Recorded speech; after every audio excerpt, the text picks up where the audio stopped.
Hey guys, it's Dom here, and today I'm very happy to say that I've got a special custom cards video, and that is because I'm reviewing your custom cards. And by your custom cards, I mean these three Legends custom cards. Honestly, I could not thank you guys more for sending in some cards for me to have a look at, and especially Spider Colo sending me all those sets and slapping them in Discord. I'd tell you, if you're in the Elder Scrolls Legends Discord, check them out. They are so good. But we're going to get right into it. And we're going to start off with Mel Rome's two characters that he made after his D&D character, Matilda Emsworth and her Wolf Timber. So these two cards are House Lalu, and she is a 4-cost Imperial with 3/3 and the summon ability Summon Timber. And whenever she attacks, Timber gains +1/+1, and whenever Timber attacks, Matilda gains +1/+1. Now I really like the way these two work together, and they kind of like help each other, buff each other more and more. And that fact of the way that House Lalu is all about playing multiple cards in one turn, so this giving you 2 for 1 is really good. And because of all of this, I'd say this is a really nice card for the archetype. But if I was making it, I might make Matilda maybe 1 cost higher. But other than that, it's amazing. Now we're moving on to Alduin's artifact cards. And these are my favourite ones that he made and sent me. Starting off with the Grey Cowl of Nocturnal, a 4-cost, Pilfer, +1/+1.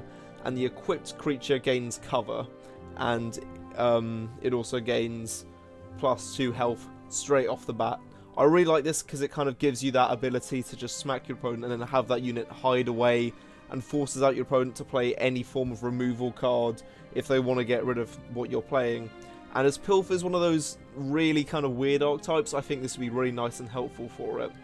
Okay, next we have the Ring of Hircine, one of my favourite Daedric princes, and this gives your creature +1 power and +2 health, and when it slays a creature, it will trigger the beast form abilities of all your friendly creatures, which is really nice because it means if your opponent's just built up a wall, buffed their health, or you've destroyed all their runes already and they've somehow managed to get themselves back up, you can still summon your werewolves, and that's why this is a really nice card. And finally we have Sanguine Rose, a 4-cost support with 3 uses, and when activated it will summon a random Daedra to a lane, and friendly Daedra get +1/+1.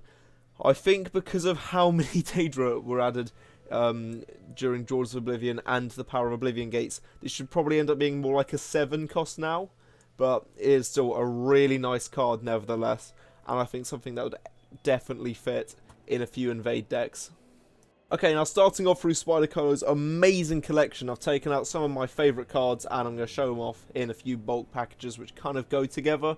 Not all from the same collections, but sometimes ones I just feel like are really nice and sort of work. Okay, so first we have the 5-cost Jenna the Freedom Defender, who is a 2/6, who when summoned puts a steel dagger in your hand, and whenever she equips an item, you get to summon a recruit as well, and that recruit gets a copy of that item. I love this because I actually really hoped that recruit token swarm decks would actually become a thing, but they didn't really go that far, so something like this would definitely kind of push that forward. I think the stats are really nice. Obviously, if you do get a lot of items, maybe you might think, oh, hang on, she should be a 2/5, but she is giving you a +1 in hand and summoning recruits whenever you do stuff, so she is a very nice and powerful card. Next we have Guldolf Warmonger, a 5-cost 3/6, who whenever you destroy a rune will battle an enemy creature. This is nice if your opponent's guarded up one lane and the other one you're just laying into your opponent, and then you think, oh, I'll use Guldolf to kind of use his ability to pick away at those guards or anything like that. It's just nice for removal. He's got good stats, nice amount of health. His power could be a bit more in theory for a legendary, but yeah, other than that, he's really good. And then we have Aroba the Following Shadow, a 3-cost 1/1. Whenever an orc dies, she is summoned from your discard pile. This is just really good because of the number of orcs which benefit from having an orc in the field, to a rate where I'd actually say maybe you might want to make this a 4-cost 1/1, just because when you do get all those orc abilities coming together, it's insane, and how she'll appear every single time you kill an orc. Maybe something else that could have been done with it would be, it's at the end of your turn, or at the start of your turn, she comes back, just so it kind of gives it a bit of a delay.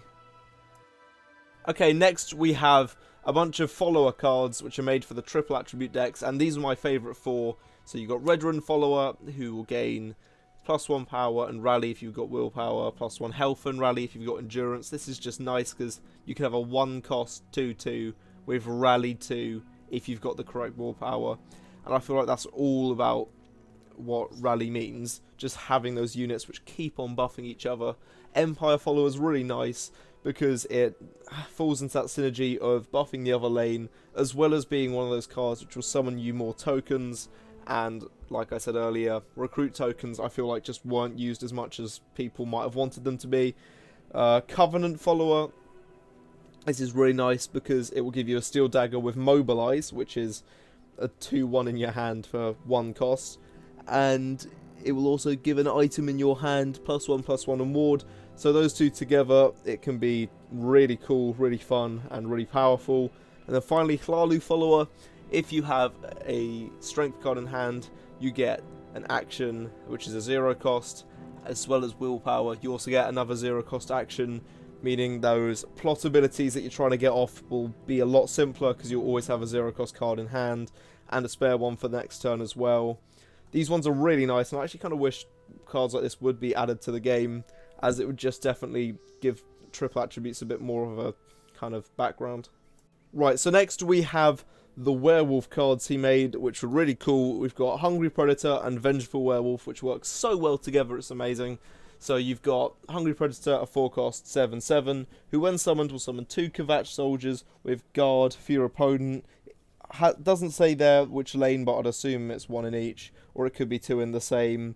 But then you also have Vengeful Werewolf, which you can use to destroy an enemy creature with guard in this lane, which seems a bit win specific, but when you put these two together, it actually works really well. It's really cool, and I do love these cards, which are quite low cost, but then have really high power and health, but that's only because their ability actually is almost a benefit for your opponent.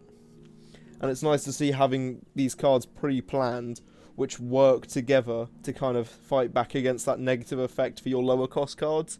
And it's definitely something which I don't think they explored enough when Legends was a thing. You obviously had, what was it, Mournhold Traitor, and a few others like that, but they could have done so much more, and they probably would have if they were actually still making cards for it.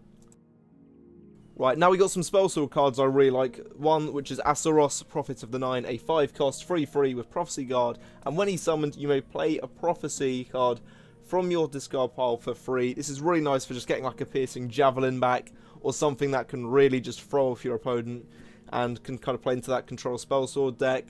Then we have some more ones which go with the token decks and stuff like that, and that is Army Leader, a 2-cost 1/3 who has guard.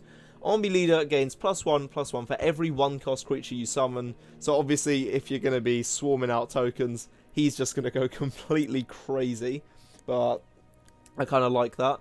And Protector of the Weak is a 3-cost 3/3 who will gain 2 health and guard if you control a 1-cost creature. So if you've got a Recruit Swarm deck, something like that will just be really helpful and, you know, buff up your field even more. Okay, so next we have cards which are made for singular attribute decks, and it's kind of linking to what I did last week, so I had to show some cards off like this. So we have the Restoration Adept, a 2-cost 2/3, who when summoned, if you only have endurance cards in your deck, it puts a Healing Hands card into your hand. And the other two also have similar effects to this, like Defending Adept, same stats, same cost, and it's if you've only got a deck of willpower, he'll put a Septum Guardsman in your hand. The Arena Adept, a 3/2, which will put an improvised weapon into your hand. I just like decks like this, or ideas like this, which kind of force you to play decks which you usually wouldn't even consider, as it means that you'd see this and then think, right, what can I do with this and make this work successfully? Say, for instance, Mono Red can have a lot of really good aggressive strategies, Willpower can have a lot of those crazy swarm decks, and Endurance, there are a few like skeleton decks that I've seen which are a bit mad, and if say like you've got a Bone Colossus out buffing your entire field and it's about to die, cards like Healing Hands would be so useful just to get it back up to strength and really kind of threaten your opponent and force them to play certain cards they might have been trying to hold back for a later turn. Right, so next we have some treasure hunt cards, which is another video I've made in the past, and it's really nice to see what other people have made.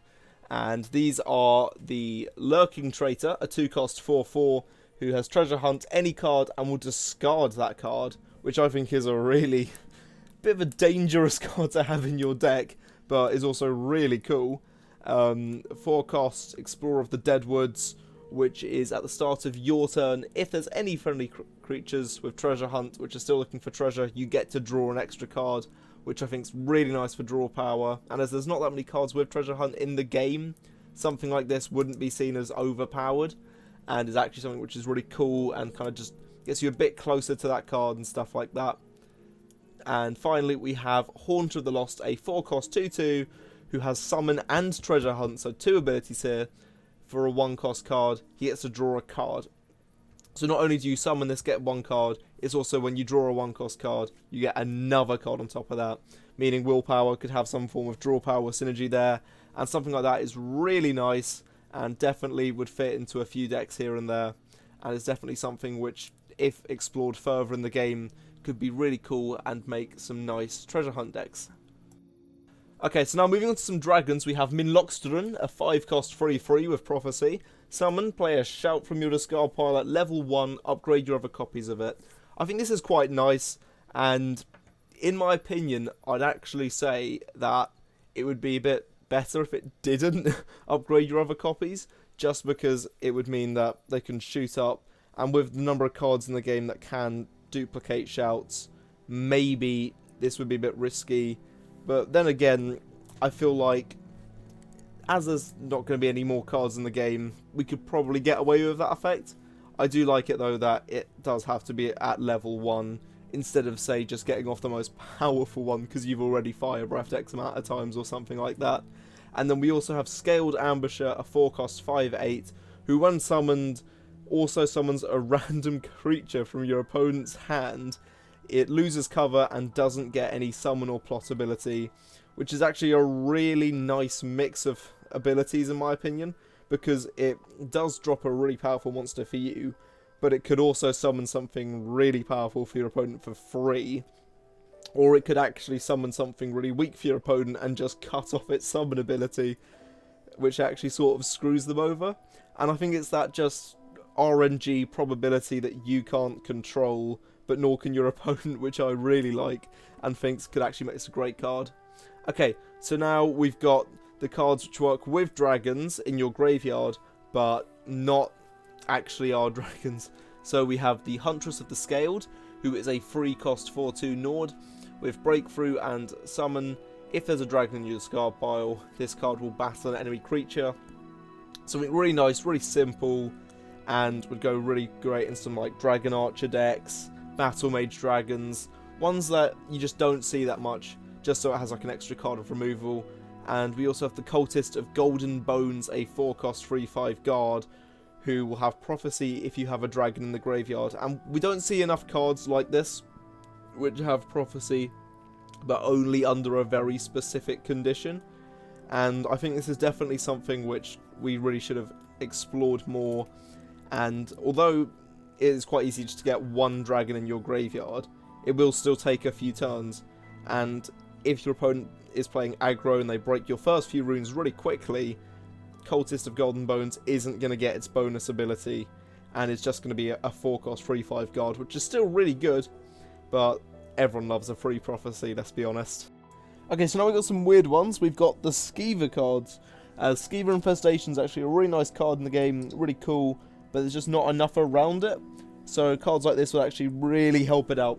Okay, first we have the 1-cost 2/2 Skeever Scavenger, or Scavenging Skeever, as you actually read it.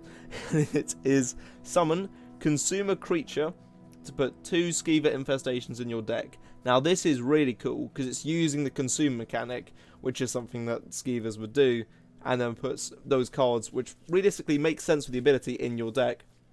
And then we have the 3-cost Skeever King, which is also a 2/2, and when it is destroyed, it will summon 2 1/1 Skeevers, and I feel like that's really nice, just for that swarm. And if you've got cards like Training Grounds out and stuff like that, all your Skeevers are just going to go mad with power, really, and it's going to be hilarious for your opponent just to be like, what's going on? What am I about to lose to? And finally, some of my other favourites are the Guildsworn Adept, a 3-cost 3/2 with Drain and Expertise, deal 1 damage to shackle another creature.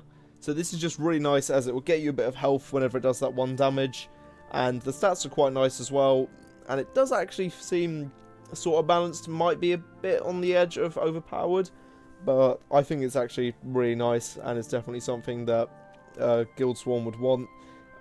Next we have the Crystallic Guardian, a 3-cost 2/7 with Guard, and this card takes 2 damage for every other attribute you're playing, which is, you know, really nice. Just because neutral cards need a lot of power, in my opinion, as it's really fun to run just a pure neutral deck, but it just doesn't work well unless you'd have cards like this, which if it was put in like a triple attribute card, this is a 3-cost 2/1 Guard. But on its own, in a regular neutral deck, it's a 3-cost 2/7, and it's definitely something that would stump your opponent. And finally, we have the Prophecy Teller, a 2-cost 2/3 with Guard, and Plot. At the end of your turn, give the top card of your deck Prophecy. You don't get to know what it is. If anything, the best thing that this does is stop your opponent from attacking you next turn, just because they don't know what's on the top of your deck. But all they know is that it 100% has Prophecy. And that's going to end the video because I'm just so amazed at some of these cards I've seen today. They're all really incredible and you guys should all be proud. Give yourself a pat on the back and like and subscribe if you enjoyed.